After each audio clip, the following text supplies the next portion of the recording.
To sign elf in BSL, start with your index fingers and thumbs extended on both hands, hold them by your ears, and then make the outline of the pointy ears of an elf.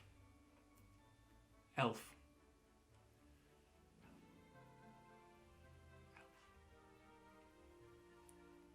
To sign elf on a shelf, first sign elf, then the sign for on is the back of your fingers into the palm of your other hand, on, and the sign for shelf is two flat hands moving apart for the shelf, shelf.